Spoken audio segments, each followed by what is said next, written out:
Greetings, Wilkinson here. Today my guest is Jeff Witthuhn. He's a local business owner, and I met Jeff, how many years ago? 6 years ago, 7 years ago? Yeah, maybe? like 6-7 years ago. He and his partner Darren wasn't Airbnb, what was it? Mr. B&B rooms. Yeah, we had. In your home, you don't do that anymore, but remember I rented a room when I couldn't stay where I was staying. They were not free one of the days. So anyway, we've known each other that long. So first of all, I guess say hi to everybody. Hi, everybody. Hi, Wilkinson. Good to see you. Good to see you again, Jeff. So let's talk about your life a little. So where'd you grow up, and you're in Palm Springs now, and how'd you get here? So I am from Appleton, Wisconsin originally. Moved out to Palm Springs in January of 2016 with Darren. We moved from Fort Myers Beach, Florida. We were there for just a few months for his work. Prior to that, though, we lived in Milwaukee, which is where we met. We've been in Palm Springs ever since, and we absolutely love living here. It's a fantastic, fantastic community. Weather is amazing. Every day I wake up and am just super happy to call this place home. Sounds good, but I'm not going to let you get off that easy. So rewind back to your childhood. You're a gay man. You weren't born that way. Maybe you were. I don't know. But let's hear some of your journey. Oh, Lord. I think compared to most other queer people, my journey's been overall pretty easy. Came out a day before I turned 16. I was at a McDonald's in Green Bay, Wisconsin with some friends, and we had just got done dancing at the underage night at this kind of goth dance club. What do they do? Stay open and no alcohol type of thing? Yeah, totally. Okay.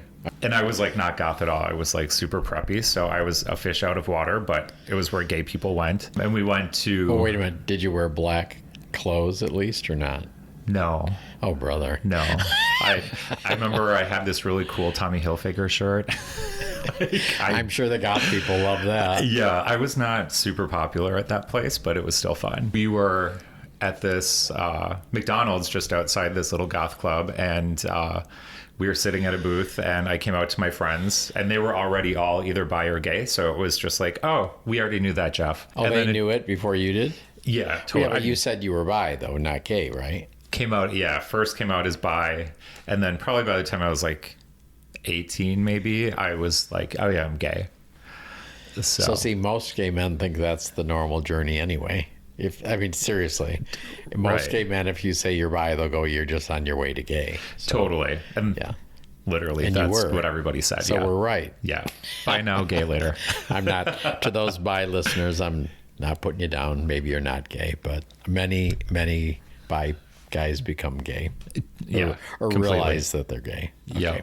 All right.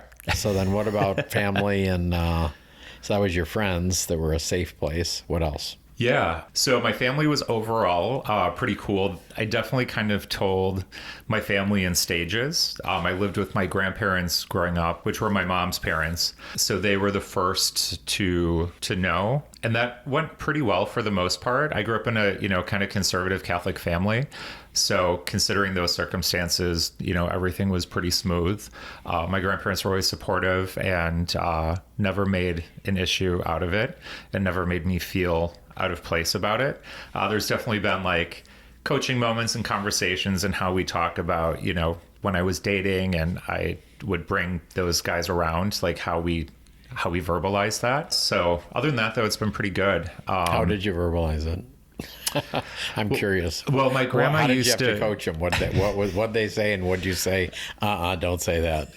My grandma always would say, this is Jeffrey's friend. And finally, I just got to a point, actually shortly after Darren and I had started dating. And I was like, he's not my friend. These are the terms that you can use. Boyfriend, partner, significant other, but he's not my friend. And I need you to acknowledge that. And she changed and she was like, you're right. Absolutely. And my grandpa too. So that was really cool. And that was probably about 10, 12 years ago. Okay.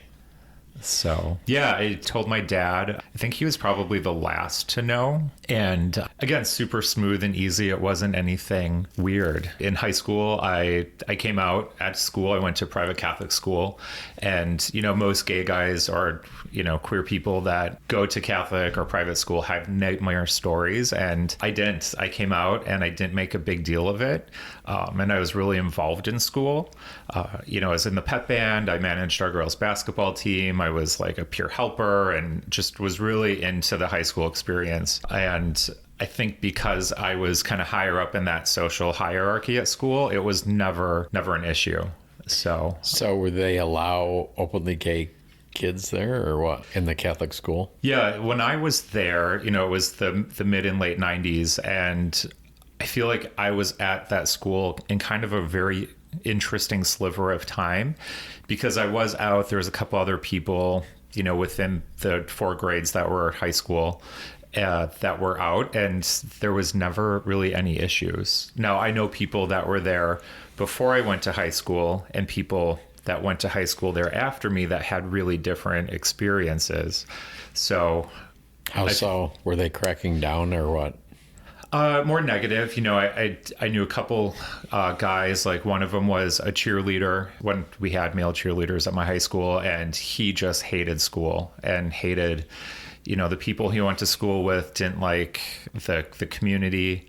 I know, you know, a couple girls that were on the girls basketball team that had a lot of struggles with being gay. And also, you know, a lot of them were a lot more religious than I was. So there was that added element, I think, of struggle and turmoil. But I didn't have those problems. And I feel really fortunate. You know, there's a couple like douchebags that were a couple years older than me that would say stuff, but it never turned into anything more than just like a little side swipe here and there. And I either just ignored them or had like some bitchy comment back that would shut them up. So it worked pretty easily.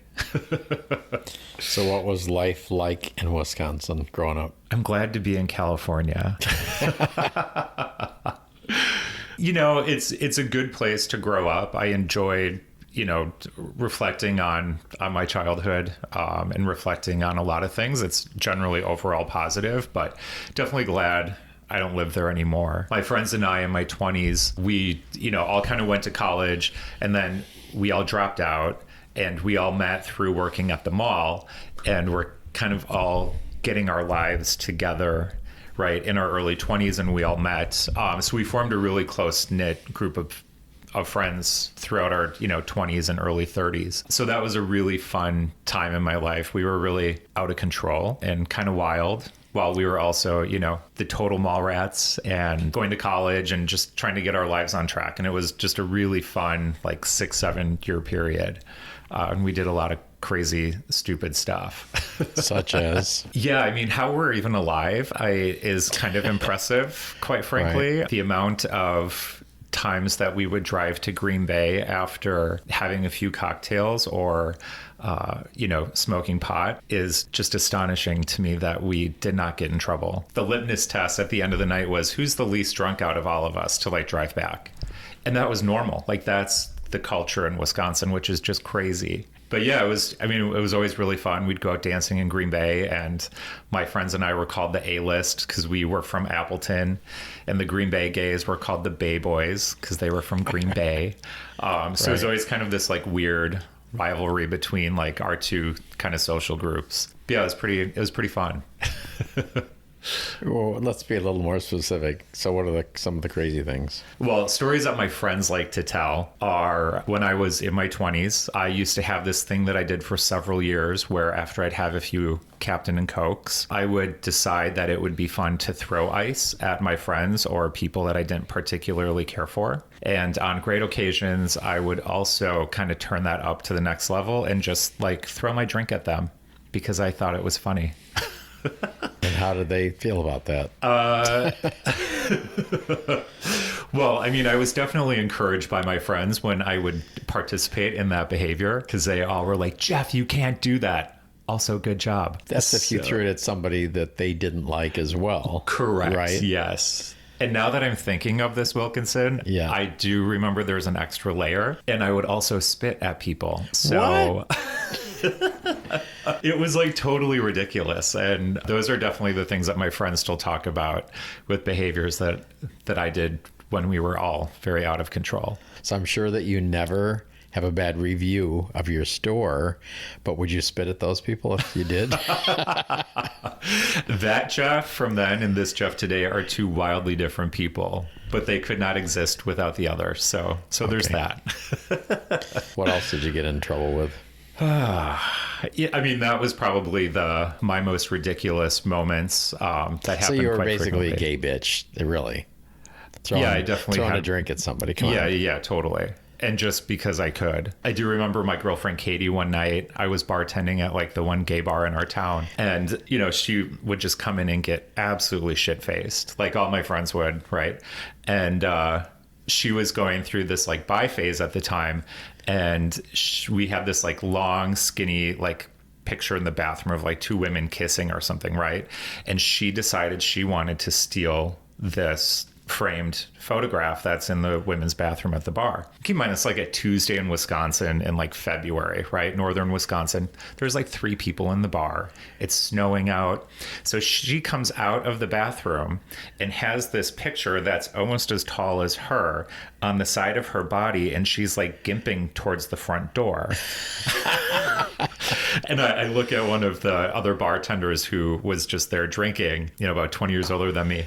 And we both just looked at each other and started laughing. And we were like, Katie, what the fuck are you doing? And she just kind of looked at us and she was like, nothing, leave me alone. And then Ashley, the bartender, she was like, girl, put the picture back. And she like hung her head and turned around and put the picture back in the bathroom. So you didn't have it bolted down? Then the owner did actually bolt the photos in the women's bathroom like that down. Yeah, because Catherine's kind of naughty and still is to this day. So I assume you weren't real involved in the Catholic Church then. Wait, did you grow up Catholic or? I did, yeah. Okay. Yep, I went to private school my whole life and was pretty religious, you know, really till I got to high school. And coincidentally, you know, my high school years, we had a lot of religion class options. So I took all the like world religion classes and like Buddhism. I really found interesting at that time. So that really kind of opened my eyes to the idea of God outside of the Catholic God. And it was really kind of a struggle for me during those 4 years, because while I found it very interesting, it also felt really devastating because I really truly believed in the Bible and the Word of God to be it. Along with the Catholic interpretation of all that. Yeah, absolutely. Yes. Yep, for sure. You know, white Jesus was a thing to me, right? Like I didn't think that Jesus could be brown because you weren't raised to think that. So it was a journey. And, you know, I'm glad you brought this up because this is, I think, an interesting part of my life.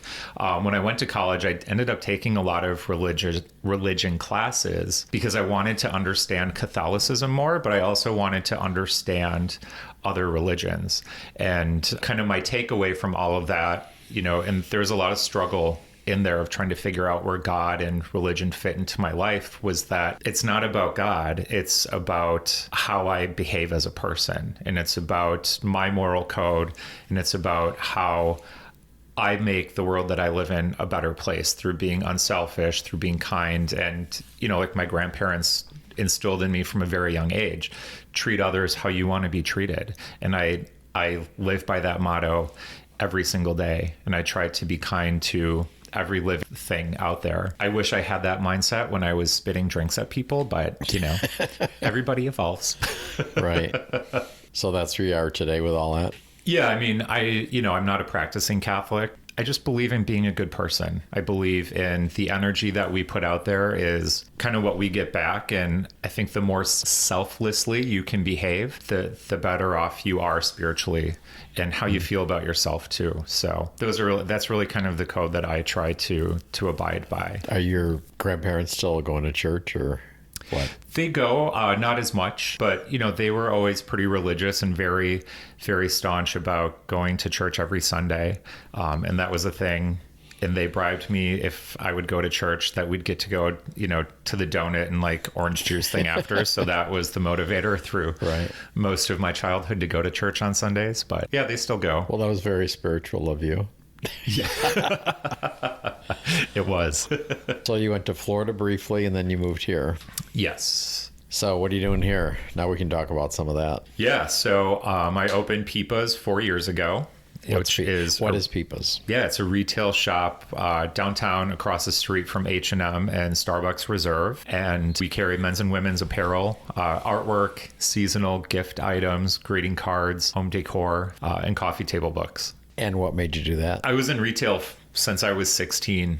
I got my first job working at the Gap in high school, folding Gap sweatshirts, and it was the worst job ever. Did you have a folding board or did you have to do it by hand? Oh yeah, we had a folding board. Okay. And you had to have that curve in the Gap sweatshirt like just right, so they all had the same exact fold when they were on the shelf. It was very tedious and I hated it. But that was where I kind of got my retail itch. Then I spent a little time at American Eagle and maybe got fired from there. And maybe? Yeah, I definitely got fired. Why would they fire you? It was something to do with scheduling. I don't know. They were probably scheduling me on days that I needed off. And I just was like, well, fuck you. I'm not coming into work today. Because I was 18 and 19 and kind of sassy.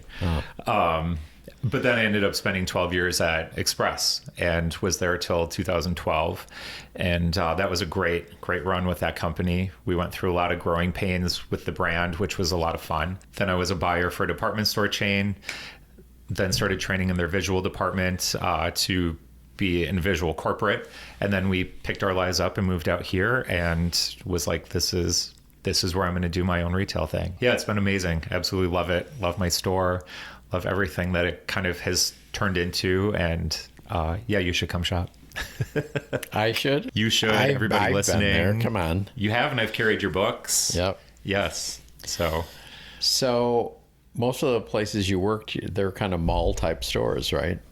Yes. So why not do it in a mall? Why are you downtown Palm Springs? There's a lot to unpack in that question. You know, I was for sure a mall rat and it was a lot of fun. It was a good time. But, malls are at this point right now, they're kind of a dying dinosaur, right? Because they didn't keep up with what was happening socially and culturally and economically. And, I think there's a really big shift in how people shop and what they're looking for when they shop, especially younger folks. When I was growing up, and probably you to an extent too, like if you wore a brand name, like that was kind of part of your identity, right? Like if you wore a Lacoste polo or if you wore a Ralph Lauren sweater, like those were things that you were able to identify with in a big scale. I always hated wearing labels. I never liked it. Okay, I was totally a label whore. But younger people, that's not how they shop and that's not how they identify. Everything's a lot more personalized now. So I think there's this very big shift of going back to shopping local, shopping outside of, big box stores, minus like the ones where you go to get your basic needs. So I think it's an interesting, kind of period we're in because those shifts are happening and you're starting to see, I think across the country as a whole, downtowns are getting revitalized because people are investing in their communities again, which is really awesome. And same thing with our downtown. From when I moved here in 2016 to today, the amount of shops and restaurants that were here then versus now is definitely, through the roof, which is awesome to see. So, and you changed locations in the time you're doing this. I did. Yeah. Yeah, I was on Indian Canyon for a year, and I knew 3 weeks after I opened in that location that I needed to figure it out because that was not the right spot. So. Ouch. But you stuck there for a year. Yes. Probably because of a lease, right? Yeah, and I wanted to take my time in figuring out what that right spot was going to be. So I started literally, like I said, 3 weeks after I opened, I started doing research and just trying to figure out what the next move was going to be if I was going to be successful with my store. So well, you guys did a lot of work in that store. We did. How did Darren feel about the move after you did everything he did in there? Yeah, that part kind of sucked. All in all, I think into the physical space, we probably spent about a little less than $30,000. What we got for what we moved has more than made up for that because our business has just really taken off in ways that wouldn't be possible if we would have stayed in that first location. And you're like a block and one third of a block, right? Yeah, really not even. But yeah, it's crazy that little geographic difference can make such a massive change in the business. And it's all because of foot traffic. So do you think, I mean, they changed Indian Canyon to a two-way street because it was one way. Yep. Do you think that's helping at all over there or not? I think the challenge in that space is that how people interact with that area is that it's not a leisurely stroll. Like if you're downtown Palm Springs on Palm Canyon, you're leisurely strolling down the street to wander in and out of stores and restaurants. There it's your destination walking. You're walking from your car to Oscar's, or you're walking from Hotel Zozo to go to lunch at the Rowan Hotel. Like it's not a leisurely area, so there's not a lot of foot traffic to capitalize on, and people there aren't focused on just being casual and shopping. So it's tough. Are the spaces the same size? Where you are now is bigger, isn't it? Yeah, it's about I think like 1,000 square feet bigger. Okay, so you must have a couple stories from the store. Yeah, I mean, I love my store. It's a place that I wanted to create. It represents Palm Springs. It represents me. And I think it's a nice throwback to the mid-century aesthetic, but it's also very contemporary. I've really tried to curate products that whether you have $20 in your pocket or 20 grand in your pocket, that there's something for you. And that's a really important aspect to me to have. Yeah, I mean, we've had celebrities in the store, which is always really exciting. We've had interesting interactions with folks with our social justice and LGBTQ sections on both ends of the spectrum of being like, oh my God, these people are crazy, to, oh my God, you just filled my heart with warmth and joy. So it's really fun. Everybody that's in my store is almost always in a good mood. So it's a really fun thing to be able to do with my life. What are your most popular things? I know Christmas is big, right? Christmas is pretty big, yeah. Because I bought ornaments, I think, every year there. You did you get a treat from me too, or no? No. But I got a lot of ornaments, and I sent out gifts. So yeah, we have probably double the ornaments that we had last year coming in. So you'll have to do more shopping. Wait, they're not out yet?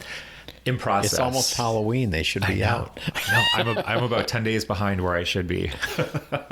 Are there Halloween ornaments? That just popped in my head. There are Halloween. Yeah, there's Halloween trees and ornaments. You don't carry those though, right? I don't. People, I've tried Halloween and Thanksgiving products, and it doesn't make sense for Palm Springs. So we start early on Christmas and just kind of go full throttle with that. But yeah, our most popular products would be probably our artwork. Our artwork does really well in store and on our website. We carry all local artists, so that does really well. Our greeting cards are all women-owned and designed brands, and they are of them. You don't have any gay guys doing it? Come on. You know what? We have one brand, Design with Heart, I think the brand name is. They're out of Ohio, and he is a gay man. Otherwise, all my other card vendors, just by chance, are all women. Really? Yeah. But our cards are awesome. Like, if you like naughty words and slightly provocative sayings on your greeting cards, I have you covered. All right. So, those we just sell. I mean, people buy like just handfuls of cards at a time. Like, we have some customers that are locals that will come in a couple times a year, and they'll drop like $200-300 just on cards, which to me is crazy. Yep. But also, I love you. So do you have any customer crazy stories or no? As I was thinking about this, because I knew that this was going to be a question that you would probably ask. And I mean, I'm that predictable? Come on. It's a question I get asked probably a fair amount. Okay. And, the two ends of the spectrum, right? Do you want the, oh my God, what crazy people story? Or do you want like the, oh, this is so sweet story first? Let's go crazy. Shortly after the 2020 election, when Joe Biden won the presidency fair and square, we had Chris Burbach, who's one of our artists, does portraits. And I had done a window, and I think it was all like political women. And I had Kamala Harris was one of the portraits in the window. And I was standing at the register one day, and it was like a busy Saturday. And this lady walks by and stops at the window, stares at it, peeks her head into the store and says, "I hate that fucking bitch." and then just leaves. And like, you know, there's my store was full of people at that time, and we just kind of froze and looked at her, and I knew who she was referring to because I saw her, you know, through the windows Right. and whatnot. So that was neat. We've had a few instances like that, especially as the election was getting closer and closer. Right. But then on the other end of the spectrum, you know, one of my favorite things to hear from people is when parents come in with their kids. And we have a large LGBTQ selection in the store of like books and novelty items, and especially a lot of like RuPaul's Drag Race stuff. And hearing kids talk about drag queens that they love, or hearing parents tell stories on how family time is like watching RuPaul's Drag Race, and hearing the variety of stories that have been told in that arena is it just makes my heart so full, because I think that's amazing to know that it's not gay parents, it's like straight parents with their kids who are sitting down and watching RuPaul's Drag Race. Like that almost brings tears to my eyes, because I just think that's such an amazing movement forward in our culture, that's part of, you know, for a segment of people, that's part of the mainstream. And Not in Wisconsin, baby. probably not. No, Probably not. But in California, it is. Yeah. So that's amazing. And I really love hearing those stories every time parents decide to talk to me about that. So what happens from this point? Now what? That is the question I've been trying to figure out. Over the past like year or so, I've looked at a few other spaces to expand Peepa's into, or to start something new in addition to Peepa's. When you say expand, though, you wouldn't move locations again, right? No, I love my location. Right. So You just that need to store kick would the stay neighbors, put. the neighbor business house, right? Kick them out. If either space would ever open, that would be incredible. Yeah, I've looked at a couple other spaces around town, had a couple other opportunities in the valley that I explored, and nothing's really kind of, moved forward. Would that be Peepa's too, or something else? It could be another Peepa's. It also could be something new. I like the idea of opening like a lounge, like a just kind of Studio 54, really kind of glam and over the top opulence, like place to go and sit and have great martinis with friends. Because there's not really like a nice place to go hang out that has good music, that feels contemporary, like my store, but also is a nice throwback. We'll kind of see where the winds take us. I'm not set in any one thing, but the long-term goal is to expand it and do some additional, sort of business thing as well. Have prices gone up in downtown since you said new businesses and restaurants, so is that driving prices up? It kind of depends who you talk to. I think for some landlords, they have increased their rent substantially, which is why some of the older businesses have had to close, and other landlords have not. So it kind of depends who you're working with, if that's a thing or not. All right, sounds good. And we're going to put all your stuff so people can find you, and you can put what you want on the in the episode notes. But before we go, any life lessons you've learned, other than you said be kind? Is that your main one? Well, I don't want to sound like Ellen DeGeneres, because that's kind of her tagline, I believe. But yeah, to kind of bring it back to the religious thing, the golden rule, man, like just treat everybody how you want to be treated, and life is really good. And that's it. Sounds good. And I hope some of my listeners come in and visit Peepa's and see you. Yes. Thank you so much, Wilkinson. I appreciate you talking with me today. You're welcome. Thanks for coming in. All right. Thank you.